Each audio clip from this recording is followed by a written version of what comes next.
Сәлем достар, бүгін сіздермен бірге прошедшее время тақырыбымен таныстыратын боламын. Міндетті түрде біздің осы сабағымызды соңына дейін қарауды ұмытпаңыздар.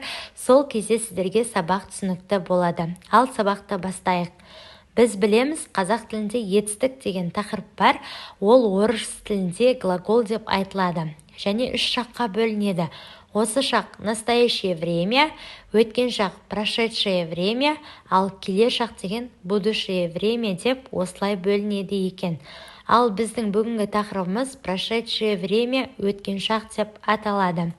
Қазақ тілінде біз білеміз, өткен шақ деген қимылдың, іс-әрекеттің сөйлеп тұрған сәттен бұрын болып істеліп кеткенін білдіретін шақ түрі болып саналады. Қазір сіздермен өткен шақ жайлы айтамыз. Ең әуелі өткен шақ және оның жалғауларымен таныстыратын боламын. Бізде ла, ло, лы, ли, лась, лось, лыся, лис. Дәл осы жалғаулар арқылы өткен шақтың жалғаулары пайда болады екен. Қазір мысал келтірейік. Я танцевал деп ұл балдар, танцевала болса қыз балалар. Ты танцевал немесе танцевала. Он бізде танцевал деп ұл балдар, она танцевала деп қыздар. Мы, вы, они, яғни көпше түрде бізде көптік формада танцевали, яғни ли жалғауы арқылы жасалып тұр екен. Қазір бізде көп кездесетін ла, ло, лы, ли. Мысал, играть. Қыздар играла. Женский родта читать, читал деп мужской родта тұр. Дышать, дышало деп средний родта. Работать көпше түрде работали. Яғни бізде ла, лы, ло, ли осылай жасалады екен.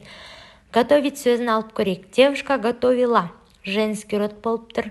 Мальчик готовил. Мужской род болып тұр. Животное готовило. Бізде средний род болып тұр. Они готовили деген көпше түрдегі жалғау болып тұр. Дәл осы жалғаулар родқа байланысты. И біз білеміз, көп жағдайда негізі ер балдар лы әрпімен аяқталады. Говорил, читал, играл. Ал қыздар есе ламен. Говорила, читала деген сияқты. Мысалы, он читал рассказ вчера. Ол бала кеше әңгіме оқыған. Читал болып тұр. Немесе повар готовила мясо. Яғни аспазшы кеше ет дайындаған немесе әзірлеген. Әйел адам болған соғындықтан ла қолдандық. Келесі готовить, яғни готовил, готовила. Ты готовила немесе готовил. Он бізде готовил, она готовила. Мы, вы, они де көпше түрде готовили болды. Және бізде возвратный глагол деген нәрсе бар. Готовиться.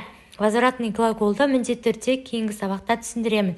Я готовился деп балалар айтады.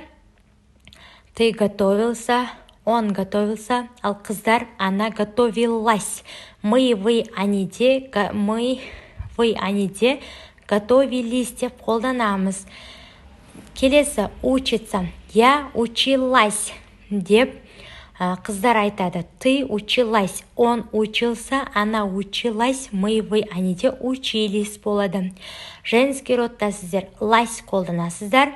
Мужской родта лыся, средний родта лось, және көпше түрде лис қолданамыз.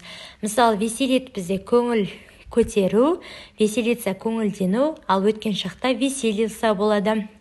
Веселилась женский род, веселилось средний род, веселился мужской род, веселились көпше түрі.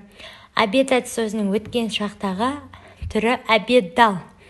Мысал, писаттың өткен шақтағы түрі писал болады.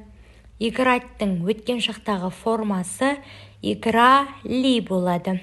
Отвечаттың өткен шақтағы формасы отвечал немесе отвечала. Ал сіздерге бүгінгі прошедшее время тақырыбы түсінікті болса, мен өте қатты қуаныштымын.